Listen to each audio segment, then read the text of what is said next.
Welcome to another edition of Office Hours with State Representative John Hampton. I'm John Hampton. I'm delighted to have you join us here today.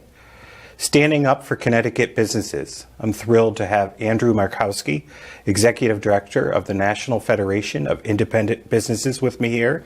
Thank you, Andrew, for being with us. Thank you. Welcome to the show. Wanted to have you on for a long time and talk about your organization and all that you do to support Connecticut businesses, and tell us a little bit about yourself and your background. Thanks for joining us. Sure. Thank you, Representative. So again, I serve as the State Director for the National Federation of Independent Business, NFIB. We are a national small business advocacy organization, nonpartisan, nonprofit, founded in 1943. NFIB's mission is to promote and protect the right of small business owners to own, operate, and grow their businesses. As part of that, we participate in the legislative process and in legislative advocacy. I'm an attorney and a lobbyist, so I represent NFIB and small business owners along with other clients at the state capitol in Hartford. How long have you been with the organization? So this is actually my 10-year anniversary, proudly representing NFIB here in Connecticut. And there is one of me, so to speak, in every state, in all 50 states, as well as a whole team of folks in Washington, D.C. How many members do you have in Connecticut? Yeah, great question. So we have several thousand members in Connecticut. Our membership is growing and our numbers are changing all the time. But several thousand here in Connecticut and over 325,000 small business owners as NFIB members across the nation. And many here in Simsbury. Yeah, quite a few. In fact, quite a few active NFIB members, small business owners here in Simsbury, many of whom I know very well. Some of them serve on our board of directors. So we've got a very active group in this part of the state and in Simsbury in particular. What did you do prior to NFIB? I was a lobbyist at the state capitol, representing some other organizations, trade associations, professional groups, a lot of similar type issues that small business owners face, things like taxes and regulation, licensing, sort of the nuts and bolts of what government does that impacts the daily lives of business owners. So I was working as a lobbyist on those types of issues, and prior to that was in law school, and going way back, spent some time working on the Big Dig project for the Massachusetts Turnpike Authority out in Boston, which was, again, quite the experience seeing how a large government-funded project impacted small business owners in the business community in Boston as that project was underway. It's nice to know that you're also a resident of Simsbury. I think everyone should know. How long have you been in town now? Yeah, I've been in town since 2008. My wife and I and our two children now, and we absolutely love it here. It's a great place to live and a great place to do business, honestly. But what are you hearing? You're probably hearing the same thing that I know you and I have worked together at the Capitol. What are you hearing from small businesses about existing in Connecticut and trying to survive? A whole host of things, some of which I probably shouldn't repeat on camera, honestly. It's frustration. Yeah. It's anger. And above all, I think it's uncertainty. I think the small business community in particular is affected by uncertain economic conditions, the uncertainty of what's happening both at the state and federal level with government, and just uncertainty about their day-to-day operations. Being in business is tough for anybody. Being in business as a small business owner, as an independent business, is tough these days. There's a lot of competition. There's a lot of competition from technology, from the internet. And the last thing small business owners need is more uncertainty and more punitive measures that come down from government. Sure, I hear it every day, and I hear it from young people, middle-aged people, seniors, and especially businesses who can't stay here in Connecticut. And that, to me, is inexcusable, and I've actually been advocating for less regulation on small businesses, and they are the engine of our economy. Up and down Main Street, we have wonderful local businesses, family-owned, multi-generational businesses like Antonio's and Weldon Hardware, and people that just want to produce a great product, a great service. They treat their employees well. But it seems Connecticut still tries to paint businesses with a broad brush of business equals bad somehow. I'm sure, and we know that there are bad actors in any discipline, but most businesses are trying to do the right thing. But I believe that the state continues to strangle, especially small businesses, and with more layers of regulation and burdens. What are some of the things that you hear from small businesses day-to-day regulations and challenges that they face? Sure. A lot of it depends on the business or industry that you are in. So just, generally, for example, someone who's a small retailer, or a small restaurant is going to have different challenges than a business that provides services. So across the board, sort of generally what impacts every business that I hear about in terms of regulations, first and foremost, I think unemployment, the cost of unemployment insurance. Mm-hmm. Any business that has employees has to pay that bill to the state. They have been faced with record surcharges and increased rates over recent years. So that's something that they all see, and they feel it in their pocketbooks, so to speak. And it's a major source of frustration. Small business owners want a level playing field when it comes to unemployment compensation insurance. And I think a lot of business owners I have spoken with feel that playing field is perhaps tipped against them as an employer, and perhaps tipped a little more towards the employee. They recognize that employees are valuable. They recognize that there needs to be a safety net, and that's why we have the unemployment compensation insurance system, but it needs to be an equal playing field. So that's something I hear about quite often. The overall regulatory burden is something I hear about, and I know that's something you and I have spoken about before, Representative, and I know you've been a champion on the Commerce Committee and your other work on trying to reduce the regulatory impact. And I think what small business owners feel is that there are a lot of them who want to do the right thing. They try to do the right thing, and oftentimes the regulations are so complex and so confusing, they don't even know when they are necessarily running afoul. And instead of being allowed an opportunity to fix their mistake, oftentimes business owners feel that state government, the state agencies have that gotcha mentality, and they're going to be slapped with a heavy fine or penalty. So they don't feel that the state agencies are necessarily as responsive to the business concerns as they could be. Here we are at the end of the regular legislative session. Were there any successes in your estimation this year in terms of legislation affecting businesses? Yeah, great question. I think a lot of small business owners would say a success would be the fact that there were no new penalties or mandates or new onerous programs passed. It's sort of the old Hippocratic oath, and I know you can appreciate this, do no harm. And, as you mentioned, whether it's, Antonio's just wanting to, put out great food and serve their customers, or, Weldon wanting to do what they do, most small business owners will say, in terms of state government, just leave me alone, let me do what I'm going to do, let me grow my business, let me put out a great product and service without being interfered with. So given sort of the track record we've had in Connecticut recently with all kinds of new mandates and proposals and taxes being put forth, the fact that this legislative session ended without any new programs, and there were some major ones on the table up until the last minute, as you were aware, that really could have harmed the business community and small businesses in particular. So the bad things were stopped. That's good.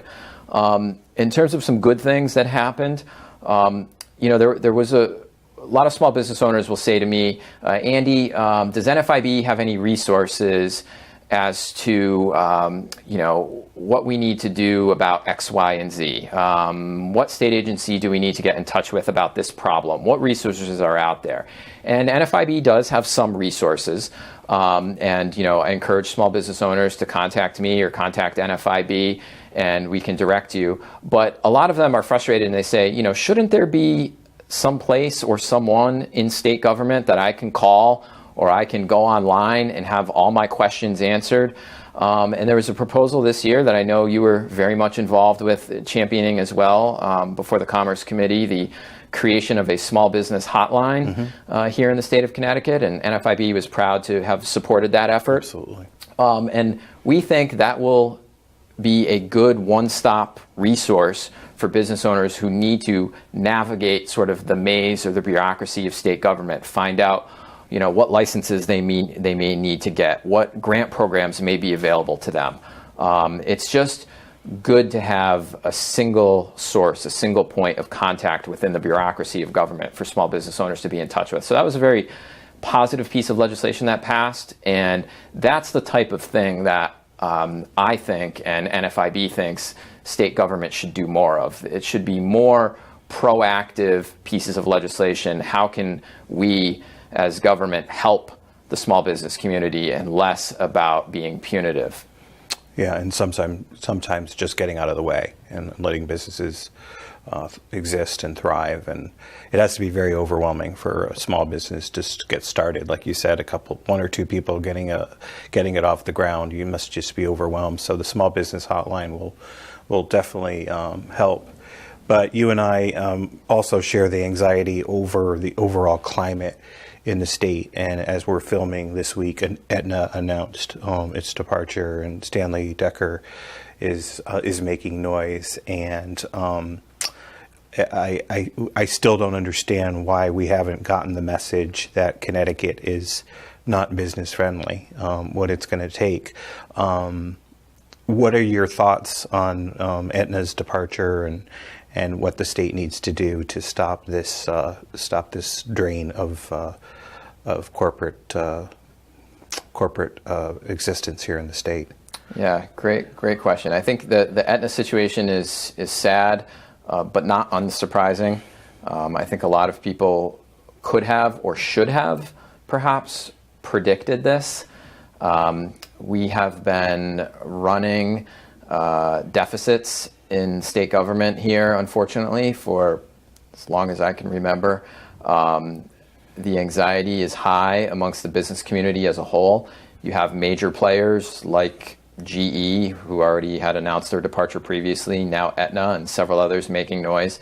And I think what's really concerning to me and to NFIB is that this is happening every day, and it's not just the Aetnas of the world or other large corporations. There are many small business owners who are quietly packing up and leaving the state, and they're not sending out a press release, they're not writing a letter to their government officials, they are just simply leaving and going out of business. And unfortunately, you drive up and down any main street in any of our towns and cities in this state right now, including right here in Simsbury, unfortunately, and you see a lot of vacant commercial property. Sure. A lot of property for lease and for rent that were once thriving small businesses. So we need to turn the tide around. We need to stop things. Hopefully, the Aetna and GE and some of these other large corporations that are making noise about this will be enough of a wake-up call for policymakers and state government to change the way we've been doing things. And again, first and foremost, the business community, large and small, they need certainty. They need certainty that the state has the fiscal house in order. They need certainty that their taxes are not going to keep going up year after year. Once you establish that certainty, and once you can establish a track record of doing no harm, I think the rest will take care of itself. The business community will thrive because business owners, large and small, will be able to do what they do best, whether that's offering insurance products like Aetna does, or whether it's the small business owners that rely on the employees who work at the Aetna to patronize them. That's what we all need to create a viable business ecosystem here in the state.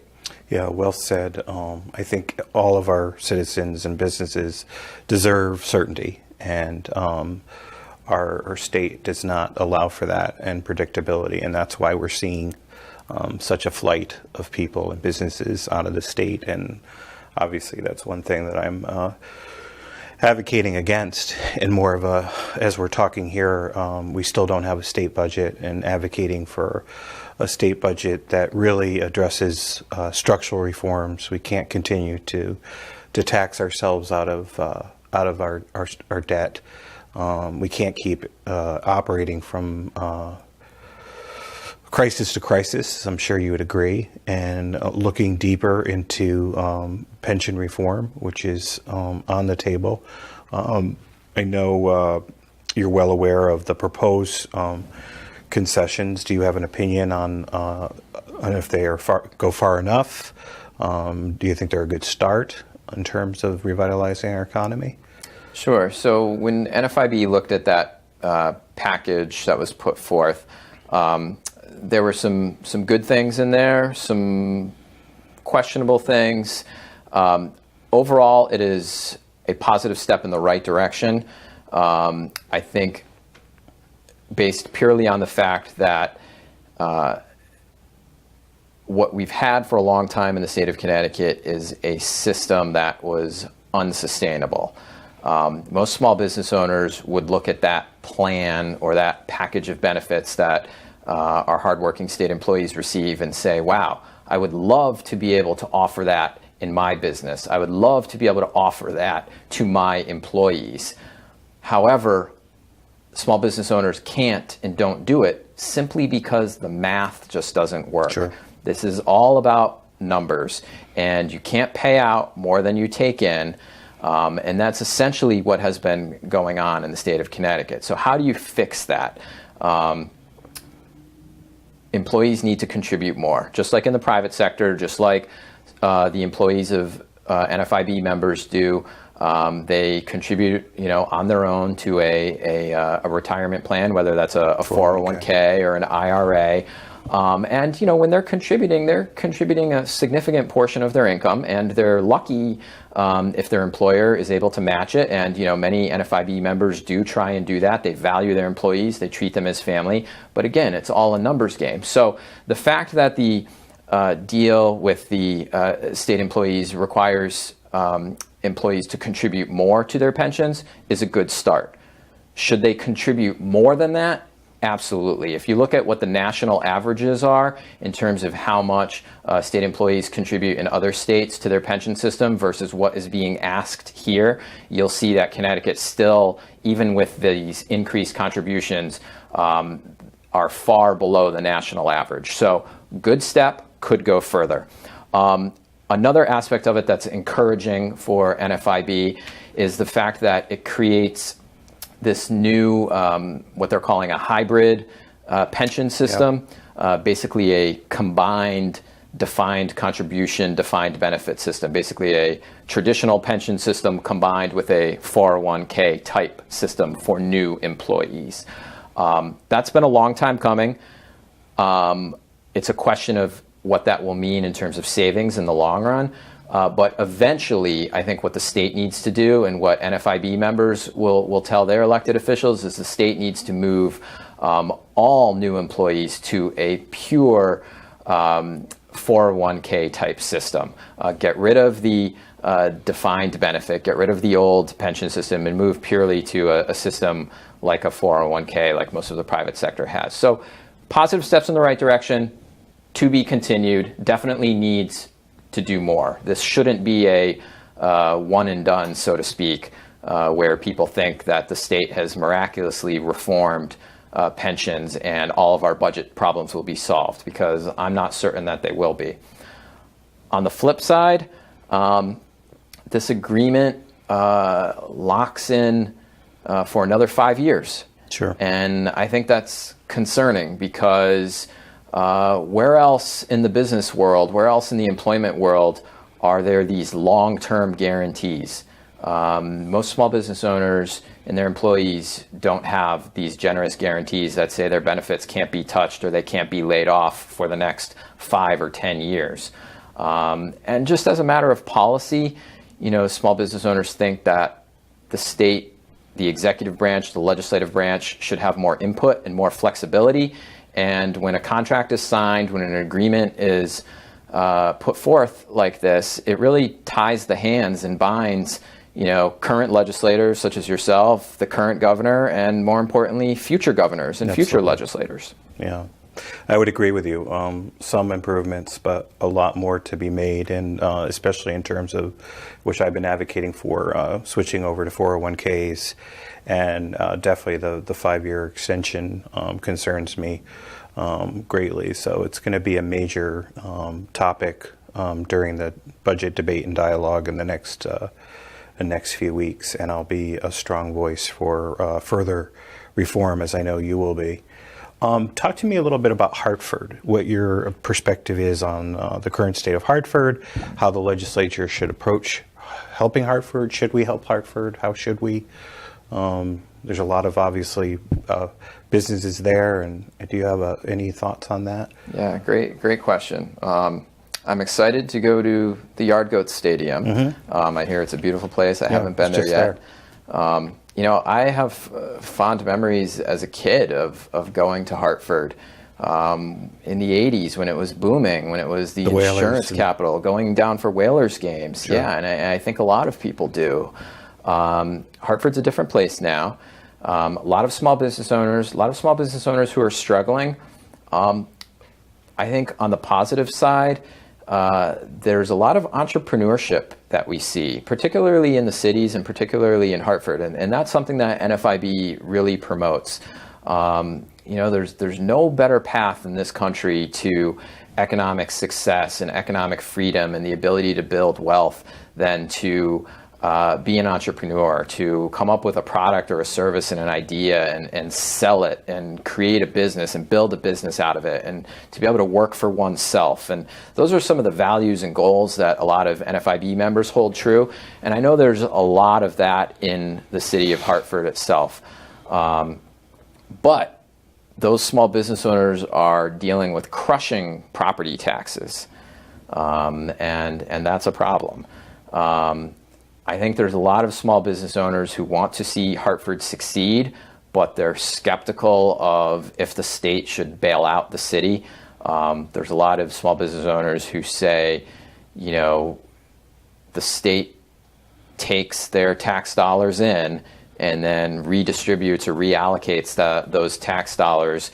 And when it comes to sort of economic bailouts, they're not necessarily sure that those are the best use of their dollars in some cases. So, NFIB has not taken a position on the specific Hartford situation, their financial mess. We're rooting for their success. We are encouraged by the entrepreneurs and the small business owners that are in Hartford, but we need to watch and wait and see. And, really it's incumbent on the state to make a good policy decision about how does Hartford move forward. Yeah, there's a lot of skepticism. I know Mayor Bronin, God bless him, he's trying his best, and he was coming out to the suburbs, came out to Simsbury to talk about more support from the suburbs. And certainly we want, as people who live in the suburbs, want a vital capital city. But I think there was a lot of common concern about, here's a town like Simsbury that runs its finances so well, and why should we be bailing out poor fiscal management over and over? And, are we just going to encourage continued poor fiscal discipline? And so I know that's a concern, and is a concern of mine as a legislator as we have conversations with Hartford. Certainly, watching some of the practices that have been done in terms of pensions within their city and some of their operations have been disconcerting to many of us legislators. And then, of course, you have other cities. New Haven says now, well, why not me? We need help, and Bridgeport needs help. So it is disconcerting, and certainly it's going to be a primary subject of the final budget, is what we do in terms of supporting our capital city. Yeah, I think, on that note, what NFIB would be looking for or concerned about, most importantly, is if we have a statewide tax increase or new revenue. levied on everybody purely for the benefit of Hartford. Because while arguably there may be some benefit to those of us in Simsbury and in the greater Hartford area to have Hartford thriving, and symbolically to have a thriving capital city, I represent a lot of small business owners across the state, and for that small machine shop down in Griswold, Connecticut, they're going to scratch their head and say, wait a minute, why am I paying more in property or in taxes, whatever tax may come down, to bail out the city of Hartford?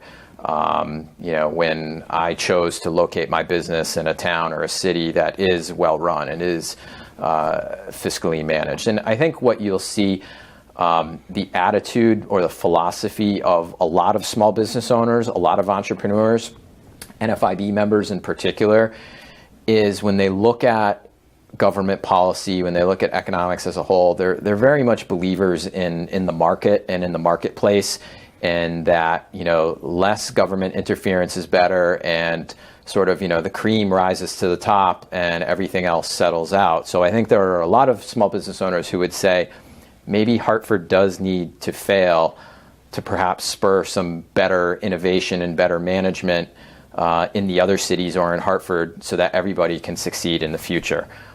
That's what some folks might say to that. Well, many challenges lie ahead, and it's great that we have organizations like yours working so hard, and you're a great resource to businesses, but a great resource to legislators like myself. And I want to thank you for all that you do for our businesses across the state. It's really important work, and certainly I'm very supportive. And if you had a crystal ball, how do you think the budget will play out in this summer? Hopefully not into the fall, but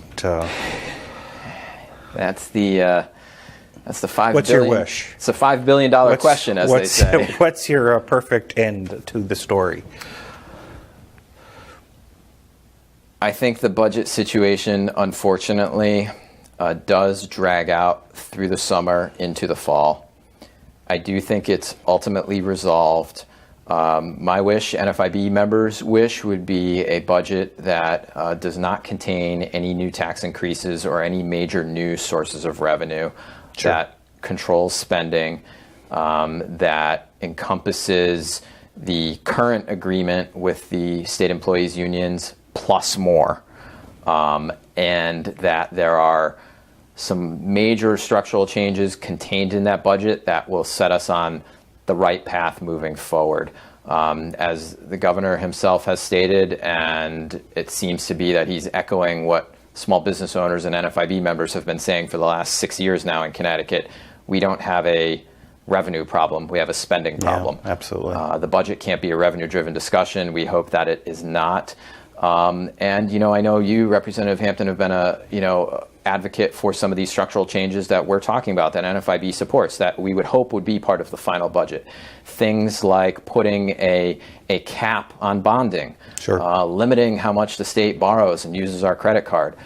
We need to look at the borrowing side of the equation in addition to the spending side of the equation. So those are the things that need to be done. We need to get a 2-year budget that sets us on the right path, and then we need to continue to create a budget in future years and manage our fiscal practices in the state so that we don't continue to have deficits. Because if you can't get rid of the deficits, you can't get rid of the small business uncertainty, and that's what the economy needs right now, is more certainty. Well, thank you so much for being with me today. Thank you to NFIB. Andy, thanks so much. We'll see you again soon at the Capitol. Absolutely. And to those at home, thank you so much for joining us on an episode of Office Hours with State Representative John Hampton. We'll see you next time.